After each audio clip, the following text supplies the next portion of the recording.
So hi friends, ఎలా ఉన్నారు? అందరు మంచిగా ఉన్నారు అని అనుకుంటున్నాను. మళ్ళీ చాలా డేస్ తర్వాత నేనైతే యూట్యూబ్లోకి వచ్చినాను అనమాట. ఇవాళ ఉస్మానియా యూనివర్సిటీ ఎల్లమ్మ టెంపుల్కి వెళ్తున్నాము. చూద్దాం పదండి. ఇన్స్టాలో అందరు ఫాలో చేయండి లవర్ బాయ్. ఫైనల్గా అయితే మనం ఇక్కడికి వచ్చేసినాం టెంపుల్కి. చూపిస్తాం.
ముక్కులు ఉన్నోళ్ళు కూడా ఇక్కడ కడతారనమాట.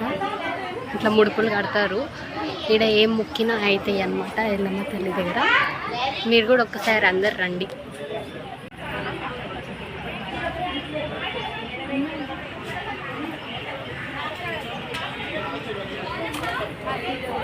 ఉండదు పాప అట్లా నిండు ప్లీజ్.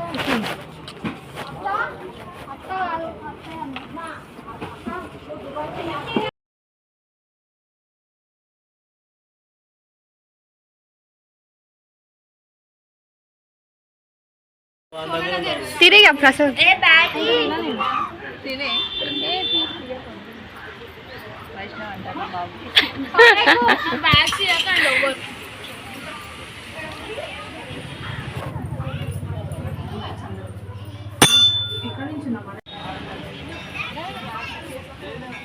వస్తావా సిరమ్మ? పాల్వద్దు. ఒక్క టెంపుల్ అని కాదు, ఎల్లమ్మ తల్లి ఉన్నది, నాగదేవత ఉన్నది, శివయ్య ఉన్నాడు. ఒకసారి మీరు ఇక్కడ వచ్చినట్లయితే మీకు అన్ని టెంపుల్ అయితే విజిట్ చేయొచ్చు. అండ్ ఇంకా ఇక్కడికి వచ్చినట్టు ఇంకా మీరు ఫోటోగ్రఫీస్, ప్రీ వెడ్డింగ్ షూట్స్ ఏమైనా ఉన్నా కూడా చేసుకోవచ్చు. ఎందుకంటే యూనివర్సిటీ చాలా పెద్దది కాబట్టి చాలా పీస్ఫుల్ గ్రీనరీతో ఉంటుంది ఇక్కడ. మీరైతే చూడండి, ఇంకా నేను చూపిస్తాను. ఇంకా ముంగడు పోతే చాలా ఉంటుంది గ్రీనరీ. మొత్తం ఎక్కడ చూసినా అడవి, చెట్లు అట్లనే ఉంటాయి ఇక్కడ. She is my sister. అమ్మ, ఇక్కడ గుడిలో ఏం స్పెషాలిటీ? అమ్మవారు మంచి అమ్మవారు, పవర్ఫుల్ ఉంటుంది, అనుకునేవి జరుగుతాయి. అయితే విన్నారు కదా, అమ్మవారు చాలా పవర్ఫుల్ అనమాట. ఇక్కడికి మీరు రండి తప్పకుండా, ఒకసారి అయితే విజిట్ కాండి. జై బోలో ఎల్లమ్మ తల్లికి.